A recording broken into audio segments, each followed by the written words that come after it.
Students, जैसा कि अपनी क्लास में चल रहा है बीए पार्ट सेकंड, जिसमें चल रहा है भक्ति आंदोलन के प्रमुख संत। अपन ने पहले वाली क्लासेज में भक्ति आंदोलन के कारण, उसका अर्थ काफ़ी विस्तृत रूप से चर्चा उसकी करी है। और अभी अपने चल रहा है भक्ति आंदोलन के संत।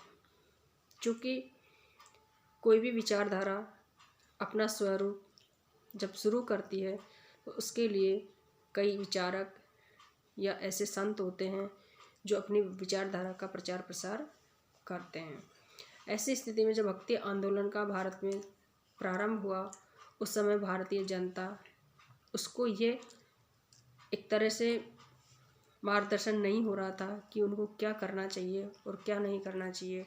उनको सुउचित मार्गदर्शन प्रदान करने के लिए एवं भारतीय समाज में फैली बुराइयों को दूर करने के लिए कई सुधारकों एवं विचारकों का योगदान हुआ।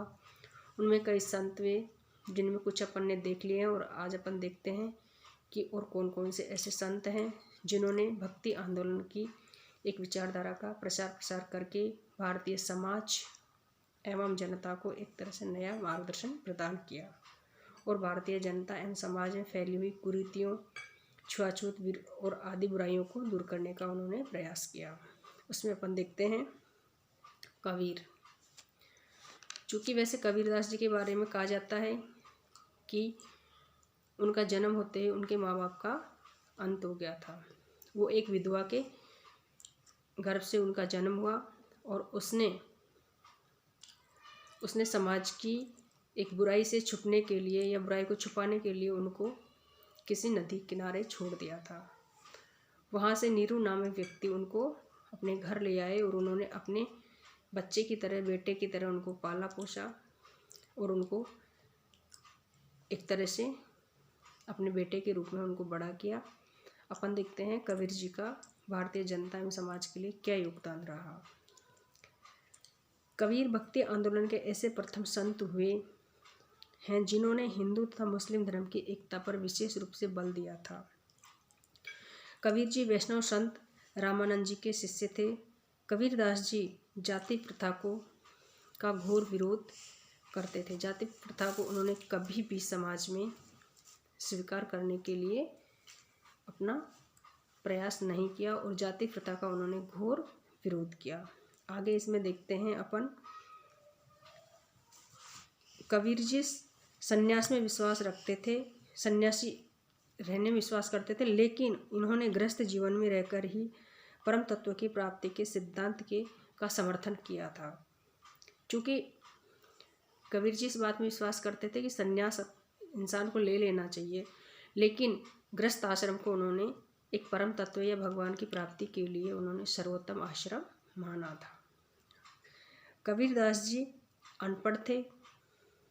इन्होंने बहुत से पदों की रचना की थी और इन पदों में उनके उपदेश निहित थे।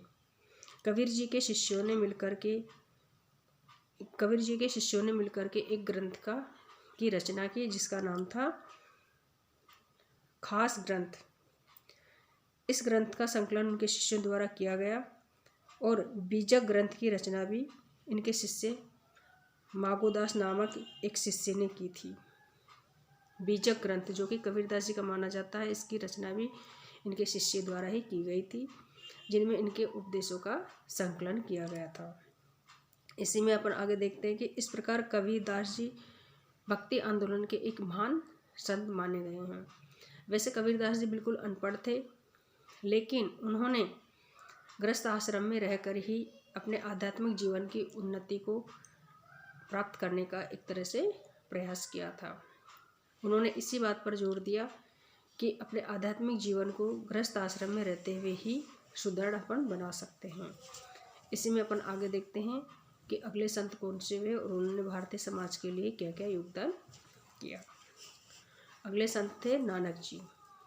नानक जी के बारे में देखते हैं अपन।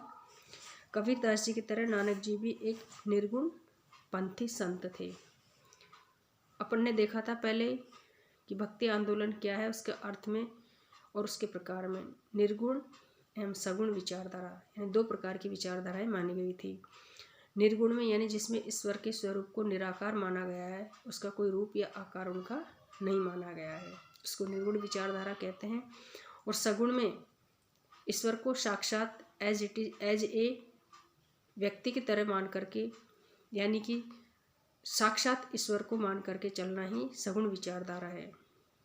इस प्रकार से भक्ति आंदोलन की 2 विचारधाराएं थी, जिसमें सगुण और निर्गुण, जिसमें नानक जी निर्गुण विचारधारा के एक प्रमुख संत थे। नानक जी भी एक गृहस्थ संत थे तथा एक गृहस्थ जीवन का पालन करते हुए अपना सारा समय अपने आध्यात्मिक जीवन की उन्नति में खर्च करते थे। वैसे देखा जाए तो भक्ति आंदोलन के जितने भी संत थे वो सब गृहस्थ जीवन में रहकर ही अपने आध्यात्मिक जीवन को आगे बढ़ा रहे थे। नानक जी अपना सारा समय साधना, मानव सुधार के कार्यों एवं उपदेशों में व्यतीत किया करते थे। इनके प्रमुख ग्रंथ का नाम है गुरु ग्रंथ साहिब। कबीर के विपरीत नानक एक सुशिक्षित व्यक्ति थे। कबीर जी तो अनपढ़ थे, चूँकि उनकी परिस्थितियाँ ऐसी रही थी, इसलिए उनकी पढ़ाई नहीं हो पाई थी, जबकि नानक जी एक सुशिक्षित व्यक्ति थे। इसमें अपन देखते हैं कि नानक जी ने भारत के प्रमुख तीर्थ स्थानों की यात्रा की थी। नानक जी भी वेदों और कुरान को नहीं मानते थे। नानक जी ने हिंदू मुस्लिम एकता की स्थापना पर विशेष रूप से जोर दिया था। वैसे अपन देखते आ रहे हैं कि जितने भी सुधारक हुए हैं उन्होंने भारतीय समाज एवं धर्म में फैली हुई कुरीतियों को दूर करने का प्रयास किया, जिसमें जाति प्रथा का उन्होंने विरोध किया, छुआछूत का विरोध किया एवं हिंदू और मुस्लिम एकता पर उन सब ने विशेष बल दिया। इन्होंने हिंदू और मुसलमान तथा अछूतों को भी अपना विशिष्य बनाया था। नानक जी एक निराकार ब्रह्मा में आस्था रखते थे। नानक जी के अनुसार यदि व्यक्ति एक ईश्वर के प्रति पूर्ण आत्मसमर्पण करके उसका नाम जप ले तो मनुष्य इसी जीवन में मुक्ति प्राप्त कर सकता है। ये मुक्ति को ही मानव जीवन का अंतिम लक्ष्य मानते थे। नानक जी के अनुसार मोक्ष प्राप्त करना ही एक मनुष्य जीवन का अंतिम लक्ष्य माना गया है। आगे देखते हैं अगले संत कौन से हुए हैं और उनका भारतीय समाज के लिए क्या योगदान रहा था। वल्लभाचार्य जी। वल्लभाचार्य जी वैष्णव संप्रदाय की कृष्ण भक्ति शाखा के एक महान संत थे। इन्होंने बाल्यकाल में ही 4 वेद और 6 शास्त्र और 18 पुराणों का अध्ययन पूर्ण कर लिया था। इनका सारा समय साधना में व्यतीत होता था। इन्होंने 1520 ईस्वी सन में कृष्ण भक्ति में उपदेश देना शुरू कर दिया था। इन्होंने भी कबीर एवं नानक जी की तरह गृहस्थ आश्रम को ही आध्यात्मिक उन्नति का आधार माना था। वल्लभाचार्य जी भगवान कृष्ण के उपासक थे। ये कृष्ण भगवान की श्रीनाथ जी के नाम से उपासना किया करते थे, यानी कि कृष्ण भगवान का ही दूसरा नाम ये श्रीनाथ जी मानते थे और उनकी श्रीनाथ जी के नाम से उनकी उपासना किया करते थे। इनका मानना था कि ब्रह्मा ही सर्वशक्तिमान है, ये सांसारिक गुणों से रहित होते हैं तथा इन्होंने स्वयं ही जगत की उत्पत्ति की है। इस प्रकार से अपन देखते आ रहे हैं कि भक्ति आंदोलन के जितने भी संत हुए उन्होंने भारतीय जनता एवं समाज को एक नई दिशा प्रदान की। और उस समय जो भारतीय समाज में फैली हुई कुरीतियाँ थी, जिसके कारण जनता भ्रमित हो रही थी कि उनको क्या करना चाहिए, ये समझ में नहीं आ रहा था, उनको सुउचित मार्गदर्शन नहीं मिल रहा था। ऐसी स्थिति में कई संत हुए जिनमें अपन ने देखा नानक जी, कबीर जी, वल्लभाचार्य जी। इन्होंने ऑल ओवर देख करके हम देखते हैं कि इन्होंने गृहस्थ आश्रम में रहते हुए ही हिंदू मुस्लिम एकता पर बल दिया, जाति प्रथा का विरोध किया, छुआछूत की भावना का विरोध करते हुए भारतीय समाज को एक नया मार्गदर्शन प्रदान किया। और सभी की मान्यता के अनुसार माना गया है कि एक मनुष्य जीवन का जो मुख्य लक्ष्य होता है वह होता है मोक्ष की प्राप्ति करना। यानी गृहस्थ आश्रम में रहते हुए व्यक्ति यदि पूर्ण रूप से आत्मसमर्पण करके चले, ईश्वर की भक्ति करे, तो वह इसी जीवन में अपनी मंजिल यानी मोक्ष को प्राप्त कर सकता है। धन्यवाद दोस्तों, बच्चे हुए अपने अगले क्लास में देखते हैं।